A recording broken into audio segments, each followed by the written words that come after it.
قوت گویائی قدرت کی انمول نعمتوں میں سے ایک ہے۔ اس کی قدر وہی جانتا ہے جو خود یا اس کے پیارے اس سے محروم ہوں۔ قدرت نے راولپنڈی کی ڈاکٹر آمنہ کو قوت گویائی سے محروم 2 بیٹیاں عطا کی تو اسے دل کا روگ بنانے کی بجائے ڈاکٹر آمنہ نے بچوں کی معذوری کو اپنے لیے چیلنج سمجھ لیا۔ مجھے بھوک لگی ہے۔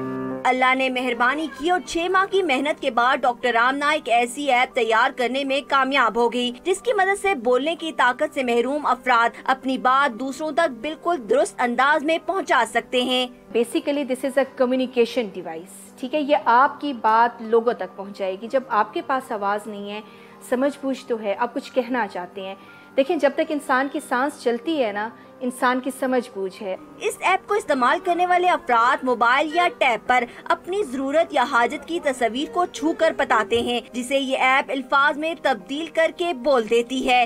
ضرورت کی چیزیں پیسٹڈ ہوں گی جس کے پیچھے آپ کی آواز ہوگی، آواز کے تھرو وہ بات کنوے ہوگی کہ آپ کو کیا ضرورت ہے۔ جیسے میری بچیاں اگر پانی مانگ رہی ہیں تو وہ آئیکن پریس کریں گی جن میں سے ان کی آواز آئے گی کہ مجھے پانی چاہیے۔ اس ایپ کو اب میں بول سکتا ہوں کا نام دیا گیا ہے۔